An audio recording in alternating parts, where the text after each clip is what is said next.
진리를 아는 그리스도인. 네, 이 세상에 여러분 맛 좋은 것 참 많은 세상이죠.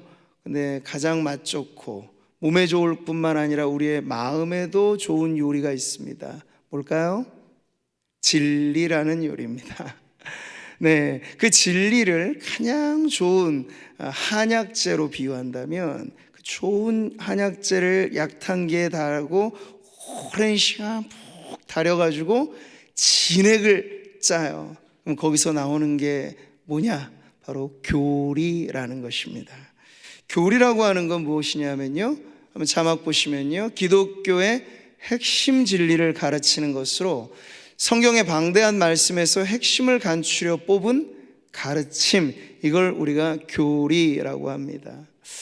오늘 제가 이 교리에 관한 중요성, 필요성, 그리고 앞으로 우리 오후 찬양 예배가 외부의 특별 집회라든지 이 강단에 다른 분들이 서실 때가 아니면 이 교리에 대한 부분을 제가 부교육자들과 함께 이제 오후 찬양 예배는 말씀을 나눌 거예요. 근데 어떤 분들에게는 우리가 장로교임에도 불구하고 아주 뼈대 있는 명문가의 집안이거든요, 장로교는. 예? 아멘. 네. 근데 그 장로교로서의 특징이 교리에 있어요. 네. 그러니까 저는 매우 안타까운 사실 중에 하나는 요즘에 장로교조차도 이 교리를 잘 안 가르치고 잘 몰라요. 그러니까 오히려 신천지, 여러분 신천지에 빨려 들어가는 기성교인들이 왜 빨려 들어가는지 아세요?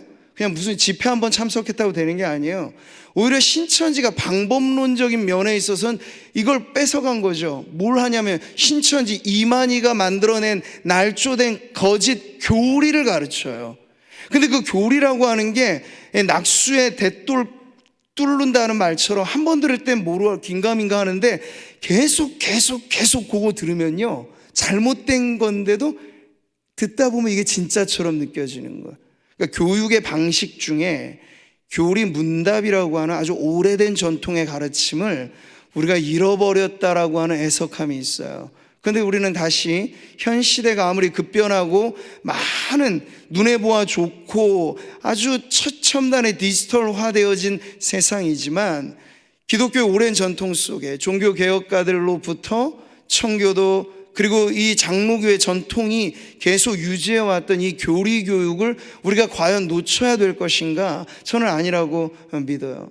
제가 장로교 목사로 목사 서약을 할 때 저는 반드시 우리 교회 안에서 웨스트민스터 소요리 문답 내지는 우리가 표준으로 삼고 있는 이 교리 문답서를 잘 가르치겠다라고 하는 서약이 장로교 목사 서약의 한 부분입니다. 근데 실제로 목회를 하다 보면 이런 부분들에 있어서 체계적으로 이 교리를 가르친다라고 하는 게 일단은 성도들의 현실의 벽에 좀 부딪힘이 있어요. 왜냐? 성도들의 삶이 각박한 세상살이 하면서 우리는 예배당 안에 들어와서 머리 쓰는 건 사실은 원하진 않죠. 뭔가 채워주기는 바라지만, 근데 그게 뭐냐면 가슴으로 전해지는 뭔가를 원하는 거예요. 물론 좋죠. 그러나 가슴의 언어는 사실 우리의 삶을 지탱하는데 이 가슴의 뜨거움은 사라지기가 너무 쉽다는 걸 우리가 또한 압니다.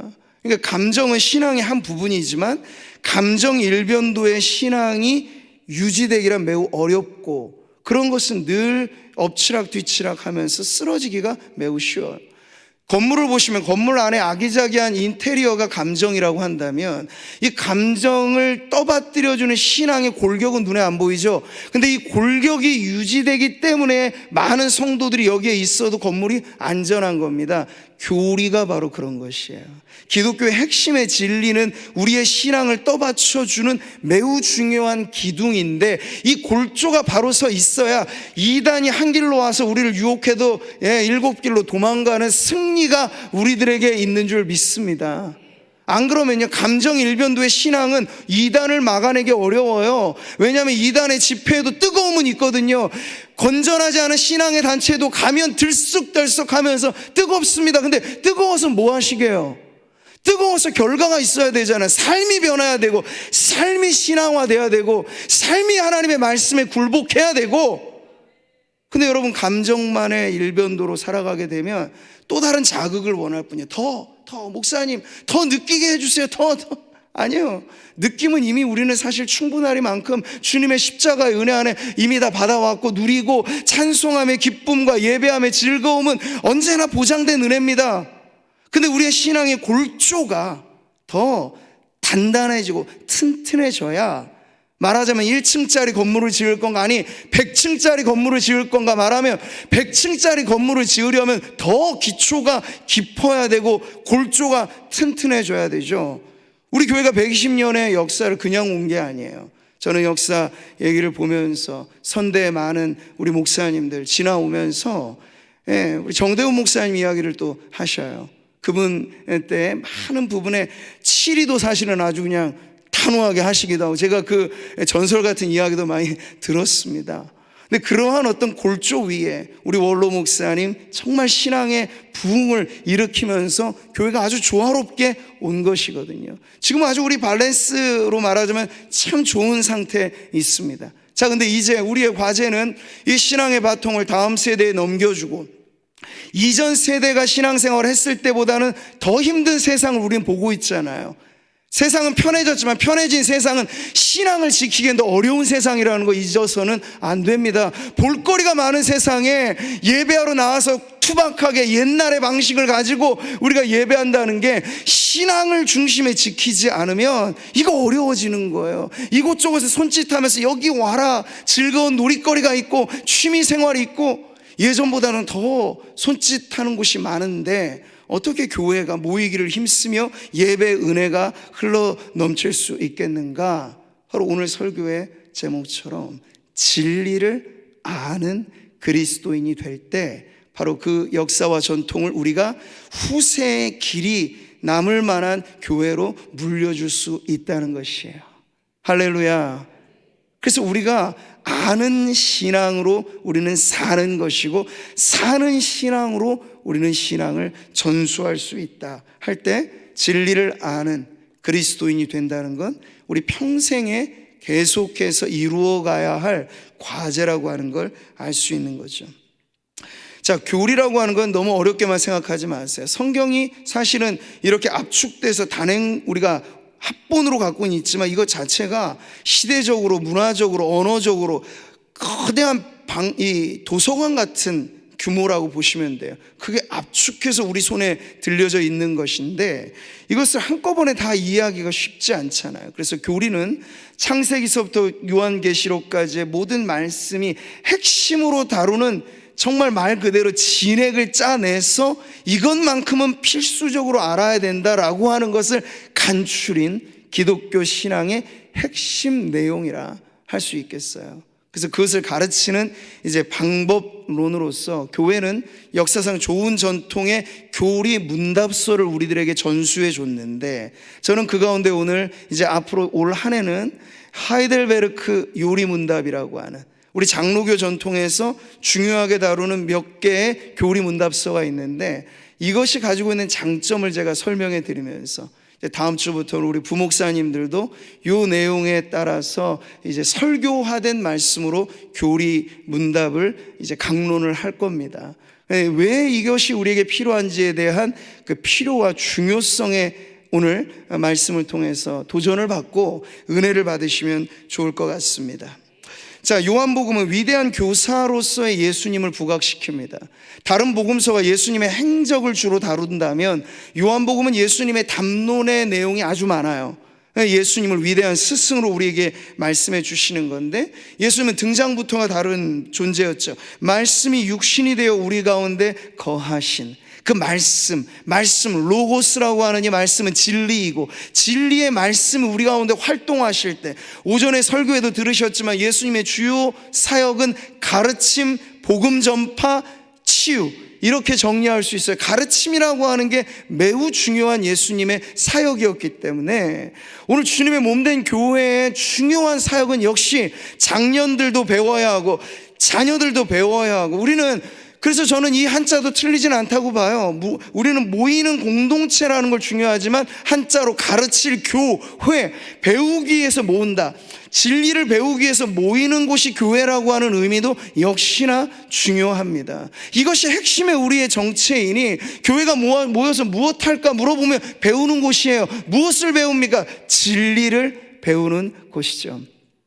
세상 교육은 우리가 자녀들을 우리 스스로도 그렇지만 초등학교부터 시작해서 공교육을 쭉 이어가고 대학 교육까지 받고 그 이상으로 받으면 세상살이 하는 법을 배웁니다. 직업에 대한 기술을 배웁니다. 사람 관계를 배웁니다. 그런데 세상 교육이 아무리 좋다 한들 천국 백성으로 살아가는 법을 세상은 가르치지 못해요. 근데 교회가 가르쳐야 될 건 뭘까요? 세상에서 영어 가르치는데 교회도 요즘엔 영어 가르치고 이런 것에 어떤 차별화를 두려고는 하는데 좋습니다. 필요하면 하는 거죠. 그런데 우리가 놓쳐서는 안 되는 건 교회는 세상이 줄 수 없는 것을 주어야 돼요. 은과금은 내게 없지만 내게 있는 걸 너에게 주노니 이게 교회예요.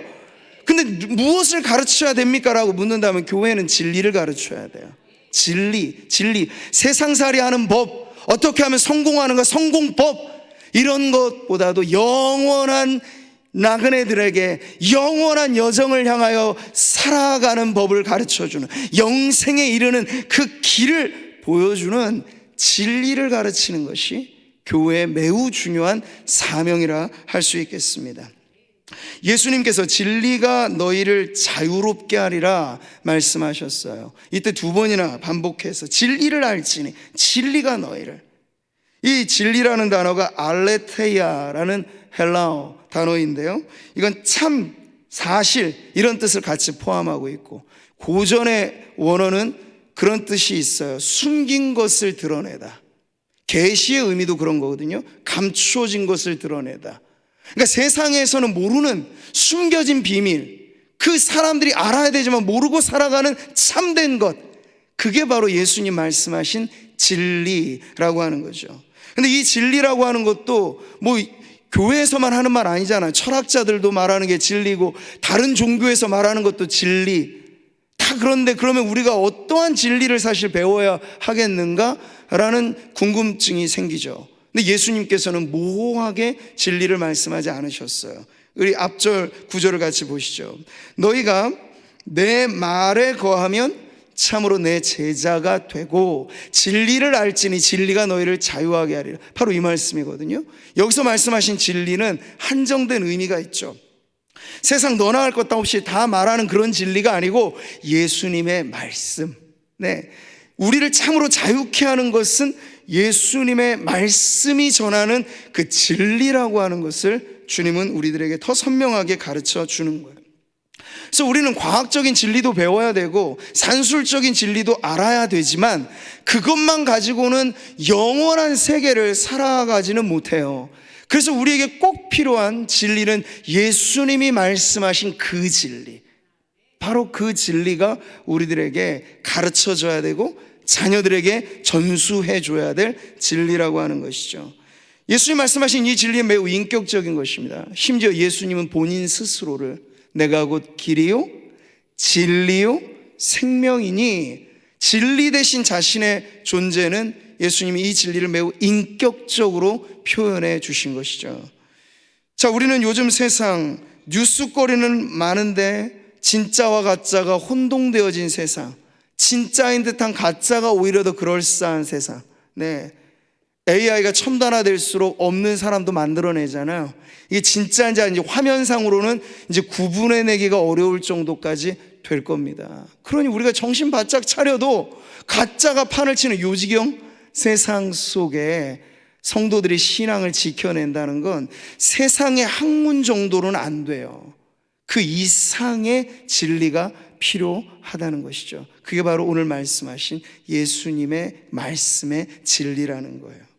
자, 우리가 이 진리의 바탕 위에 기독교의 핵심 진리를 다루는 교리라고 하는 것을 이제 살펴볼 겁니다. 그럴 때 이것이 어떤 의미에서 우리들에게 중요한지는 말씀드린 대로인데 몇 가지 표준하여서 우리가 정해볼 수 있는 교리 문답서들이 있어요. 이것은 공인된 문서입니다. 그래서 종교개혁 이후에 신앙의 뼈대는 청교도 운동으로, 그리고 경건주의나, 그리고 이 장로교의 중요한 맥이 그렇게 이어오는데, 그 과정에서 그 당시의 교회가 네로라는 목회자 신학자들이 함께 모여서 기도하면서 경건하게 만들어 놓은 표준의 교리 문답서가 몇 개 있어요.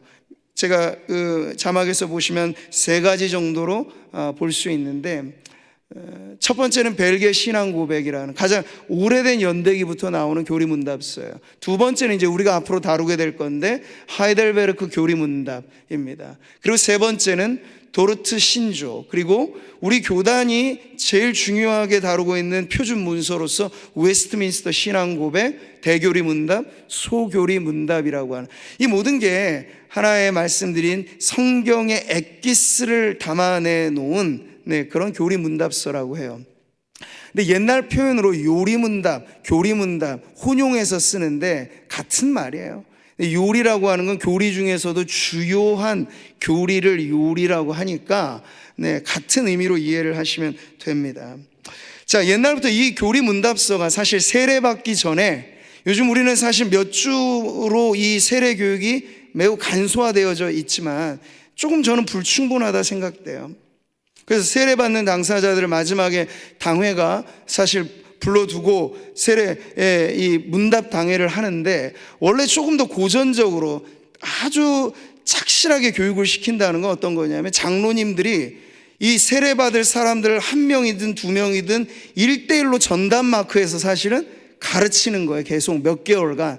그리고 잘 가르친 다음에 전체 당회가 모여서 심사를 하는데, 그냥 몇 가지, 2-3 가지가 아니고 교리 문답서대로 제대로 지금 이것을 익히고 있는가. 세례받는 자격에 대해서 말할 때는 이 부분을 정확하게 짚어낸 게 사실 우리 정통의 신앙이 고수해온 내용입니다. 근데 가면 갈수록 이제 그런 부분들이 만약 이것을 그대로 적용하게 된다면 얼마나 많은 세례자들이 지금 줄어들 판인 결과가 생기니까, 우리가 중도적인 그런 부분에서 이것을 약간 간소화시키긴 했지만, 어쨌든 저희는 그냥 집단화된 어떤 세례 방식보다도 한 명 한 명이 물과 성령으로 거듭나는 그 세례 현장을 중요하게 생각한다면, 더더군다나 세례받는 사람들이, 이건 초대교회로부터 이어온 전통이기도 해요. 신앙의 교리를 아주 정확하게 가르쳐서 세례받을 자격을 잘 준비시킨 그런 세례 교육을 목표로 해야 된다는 거죠. 그때 사용된 게 바로 이 교리 문답서입니다. 우리는 요리 문답이라고 말하는 이 교육 방식, 문답 방식이 이 카테키즘이라고 불리는데, 이 카테키즘이라고 하는 원어를 풀어 말한 게 요리 문답인 거예요. 근데 이건 뭐냐면, 기독교의 중요한 교리를 문답, 질문과 답에 대한 아주 간소한 형식으로 가르치는 방식을 요리 문답, 원어로는 카테키즘이라고 이야기를 하는 거죠. 자, 이 방식은 사실 오래된 전통이면서 요즘에는 근데 인기가 좀 없어진 방식이에요. 요즘엔 대부분 토론식 수업을 강조를 많이 하잖아요. 그리고 뭔가를 가르칠 때 그냥 연역적으로 위에서 내리꽂는 건 다들 사람들이 싫어해요. 주입식 교육은 요즘에 인기가 없어요. 근데 교육 방식에 있어서 단순하지만 아주 강력한 방식은 사실 이 문답식 교육이 갖고 있습니다.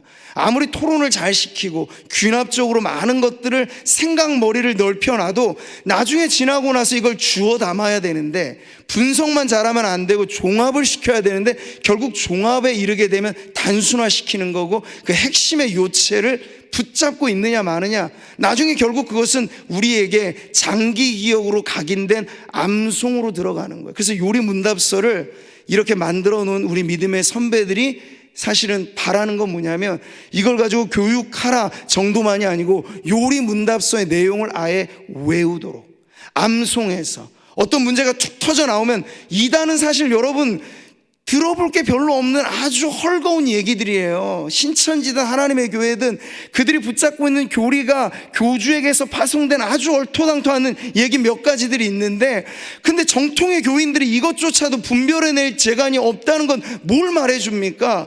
어떤 문제를 툭 던지고 왔을 때 생각하는 것, 그게 우리를 지켜주는 게 아니고 진리가 우리를 지켜주는데 진리의 방어막 자체가 없는 거예요. 그러니까 평상시에는 우리 안전한 울타리 안에 있을 땐 모르죠. 근데 누가 침투에 들어와서 이리떼가 들어와서 탁 목덜기를 물고 움켜쥐게 된다면 사생결단하면 내가 생명을 지켜야 되는데, 그럴 땐 어떻게 하겠어요? 진리의 검을 가지고 싸워서 이겨야 내 영혼을 보존하는 건데, 혼자 싸워낼 재간이 없을 만큼 이 교리적인 지식이, 체계가 다져져 있지 않으면 허접한 이단이 찾아와도 맥없이 쓰러져 버리는 안타까운 현실이 벌어지게 되는 거예요.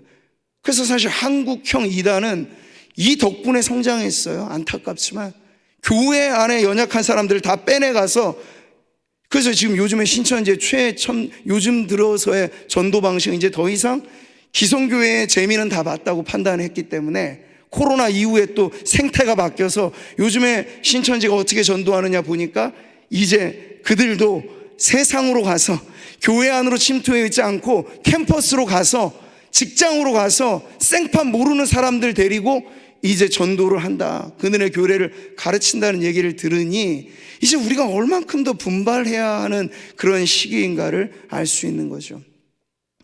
자, 교리문답, 매튜 헨리라고 하는 유명한 주석가는 이렇게 말했습니다. 교리문답으로 말미암아 하나님의 진리는 정리되고 질서가 부여된다. 네, 교리문답으로 말미암아 하나님의 진리는 어린 아이들이 이해할 정도로까지 쉬워질 수 있다. 바로 이게 교리문답식 교육의 핵심이고 강점이죠. 아주 평이하게 누구나 들어도, 사실은 이 교리문답서가 만들어지게 된 배경에는 아이들에 대한 신앙교육에 대한 문제의식을 갖고 만든 거거든요. 그러니까 아이들도 듣고 이해할 만한 수준이라면 나머지 모든 장년 교육에 있어서도 충분히 좋은 재료가 될 만한 그런 문답서라고 할 수 있겠죠. 저는 그래서 몇 가지로 정리를 해봤습니다. 우리가 이 핵심의 진리를 배우고 익혀야 할 이유 몇 가지를 봤는데, 첫 번째, 이 교리문답식 교육의 역사가 그것을 증명해 줍니다. 이건 고전이에요, 고전. 이 현대판에 유행하는 베스트셀러 그런 게 아니고 역사 속에 살아남은 문답서라는 거예요. 그만큼 생명력이 있는 거죠. 두 번째는요, 장로교회의 교리교육의 뿌리가 함께 우리는 성장해 왔기 때문입니다. 저는 우리 교회의 그런 정체성에 맞게 교회가 성장하는 게 좋다고 봐요. 그래서 봤을 때 장로교는 좀 교회다워야 되고, 순복음교회는 또 순복음교회다워야 되는데, 요즘에는 어떻게 순복음교회가 장로교회처럼 보여지고 장로교회가 순복음교회 되어지는 현상, 기이한 현상도 있어요. 뭐 좋은 점도 있겠지만 부족한 부분이 있다는 거죠. 왜냐? 장로교회 뿌리의 이 역사는 탄탄한 신앙교육에 있어요. 그게 장로교회의 아주 중요한 핵심의 가치라는 거죠. 자, 그 교리교육이 그것을 계속 이어준다는 거고, 세 번째는요, 문답식 교육에는 진리를 명확하게 전달하는 장점이 있어요. 네 번째는 문답식 교육은 결국은 이것을 암송해서 장기 기억으로 이어가게 해야 되는데, 툭 치면 나오게 만드는, 세례의 의미가 무엇입니까? 묻죠. 그러면 그 의미를 그냥 쭈뼛쭈뼛 말하는 게 아니에요. 교리 문답 교육을 제대로 받은 사람은, 세례는 그리스도와 함께 죽고 그리스도와 함께 살고, 우리가 물로 세례를 받는 건 우리 외형의 형식이며 우리는 이 안에 성령으로 거듭나는 것을 의미하는 영적인 변화를 참여하는 어떤 이러한 하나의 항목에 대해서 물으면 정확하게 그 부분에 대해서 답변이 나오도록 하려면 결국은 교리문답이 암송화 되기까지를 목표로 가르치는 거죠. 한 번 가지고 그래서 어려운 거예요. 계속해서 반복되어지는 거죠. 마지막, 교리문답은 어린아이들만이 아니고 전 연령대에 용이하게 효과적인 가르침이 될 수 있습니다. 그러니까 저는요, 이 뷔페 식당에 가는 것과 아주 일품 요리로 유명한 식당의 차이라고 봐요. 뷔페 식당은 많이 벌려놨으니까 어느 것 하나 걸리긴 합니다. 자기가 좋아하는 게 있겠죠. 근데 뷔페 식당 갔다 오면 나중에는 믹스가 돼가지고 배는 부른데 내가 뭐 먹었는지 잘 몰라요. 그래 비하면 일품 요리는 어떻죠? 하나 딱 승부수를 둬요. 메뉴도 많지 않아요. 잘 나가는 식당 가면 나오죠. 예, 뭐 수십 가지 이 메뉴가 있는 곳이 일품 요리집하고는 다른 거예요. 근데 그 집에 딱 가게 되면 하나 먹고 오면 이게 오래 남죠. 야, 이거 정말 맛있다. 오래오래 가도 그게 음미가 되는데, 교회도 이러한 부류로 비유할 수 있겠어요. 어떤 거든지 다 끌어놓은 교회의 예를 들면 뭐 하나는 걸리겠죠. 근데 그 신앙생활을 오래 해도 뼈대가 안 생기는 문제가 발생해요. 근데 정말 우리가 장로교 신앙 전통과 이 교리가 중요하다라고 하는 것을 강조해서 가르치면요, 여기에 1년 생활하고 2년, 10년 생활해 나면 뭔가 다르다라고 하는 게 분명히 드러나요. 신앙의 탄탄함, 견고함, 내 감정이 좋을 때만 섬기는 것 아니고 힘들어서 죽을 지경일 때에도 섬길 수 있는 저력은 어디서 나옵니까? 진리가 우리를 자유케 할 때 나오는 힘이에요. 할렐루야. 저는 곳곳에서 그렇게 섬기시는 성도님들을 많이 봅니다. 형편은 많이 힘든 거를 아는데 그럼에도 불구하고 기도 자리, 봉사 자리, 섬기는 자리를 마다하는 성도들, 저력은 어디서 나오느냐? 파 들어가 보면 거기에 말씀의 저력이 있는 거예요. 늘 그분들의 신앙의 특징은 말씀에 귀 기울이고 말씀에 아멘하고 그 말씀을 통해서 자신의 삶을 붙들어가는 그런 저력이 환경과 어려움의 난관에도 불구하고 주님을 신실하게 지키게 만든다는 특징을 보게 되니, 우리가 이 교리 문답의 배움이 너무나 중요하다는 건 더 강조해도 지나침이 없을 겁니다. 자, 그래서 제가 이제 하이델베르크라고 하는 양대 산맥이에요. 웨스트민스터 교리 문답과 하이델베르크, 이 독일의 하이델베르크 대학교의 신학 교수라 집필을 하고, 그 당시에 교단의 총회가 인준하고, 그 이후에 그 교단의 표준 교리 문답서가 되어진 이 전통에 서 있는 하이델베르크 교리 문답. 아마 이거 전체로서는 모르실 수 있겠지만 제1문답은 아마 여러 번 들어보셨을 거예요. 이게 정말 사랑받는 교리 문답서인 이유는 첫 번째 문항에서부터 우리에게 참 은혜롭게 와닿는 문답을 주기 때문인데, 같이 한번 읽어보시죠. 제가 질문을 하면 성도님들은 답 부분을 읽으시면 돼요. 제가 묻습니다. 사나 죽으나 당신의 유일한 위로는 무엇입니까?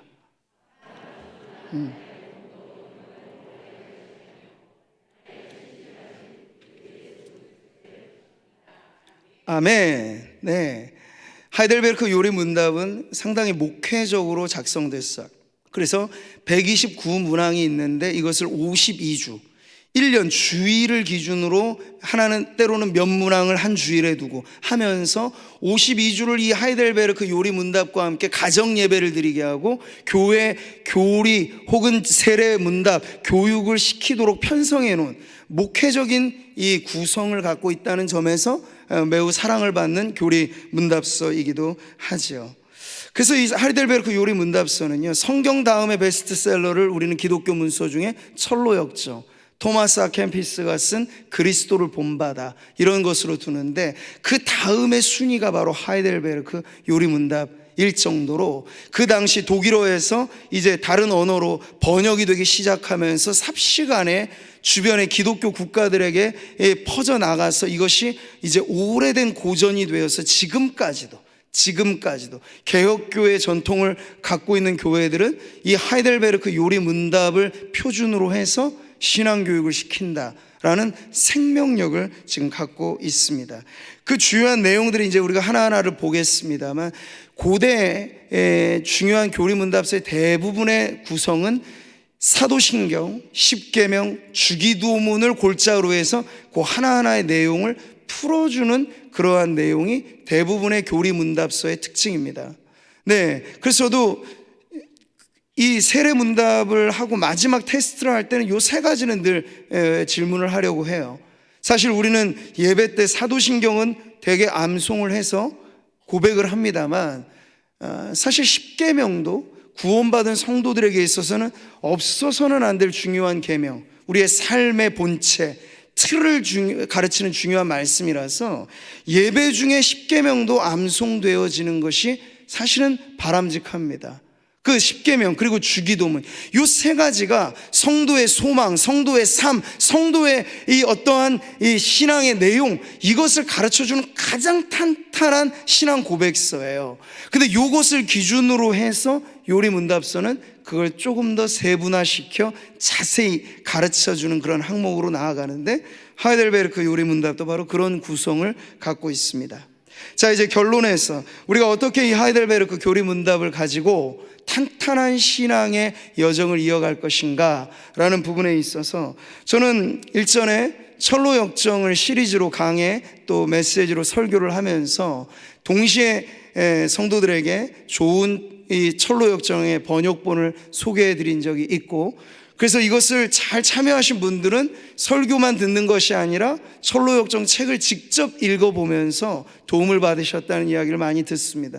특히 어떤 부서에서는 아이들의 눈높이에 맞춰 번역된 철로역정을 아이들에게 선물로 주어서 아이들의 교육에도 이 철로역정이 구원에 관한 아주 중요한 이 교리를 담은 그러한 일종의 소설인데 그것을 전해줬거든요. 근데 마찬가지입니다. 우리가 앞으로 하이델베르크 요리문답을 이 말씀의 자리에서도 설교화된 메시지로 전해드리겠습니다만, 성도님들이 이것을 직접 한번 보는 것은 듣는 것만하고는 차이가 분명 날 거예요. 그래서 제가 화면에 띄워드리는 두 권의 이 교리문답서와 그것에 대한 해설서가 있습니다. 저기 옆에 나와 있는 요리문답이라고만 되어 있는 저 책은요, 딱 129문항에 대한 요리문답의 내용만을 잘 번역해서 담아놓은 문답서예요.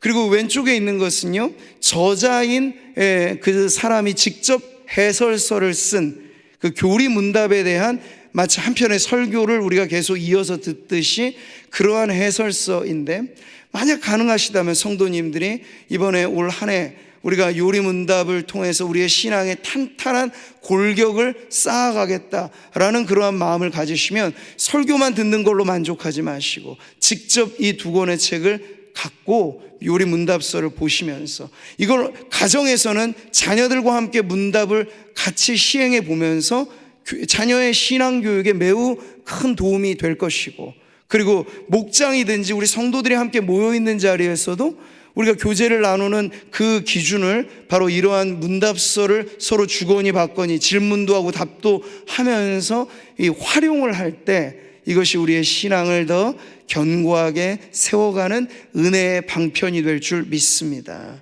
사랑하는 성도 여러분, 진리를 아는 그리스도인이 되십시오. 이것이 우리를 지키는 길이고 교회를 지키는 겁니다. 특별히 이단의 세력이 여전히 득실거리는 이 위태로운 영적 생태계 속에서 불건전한 신앙의 운동들이 이단은 아니더라도 주변에 얼마든지 많을 수 있어요. 유튜브에 이제 그게 다 뜨고 있는 이 세상에서 어떻게 우리가 분별력을 가질 수 있겠습니까? 성경과 및 이 성경의 핵심 진리를 가르쳐 주는 이 분별의 기준으로 요리문답 교육에 이제 힘써 우리가 참여함으로써 이 어려운 영적 생태계를 헤쳐나가 굳건하게 반석 위에 서는 신앙의 집을 세워가시기를 축복합니다. 그 무엇으로도 그 누구로도 우리가 얽매이지 않는 주의 말씀 위에 굳건히 선 그리스도인으로 승승장구하는 우리 성도님들 되시기를 주님의 이름으로 축복합니다.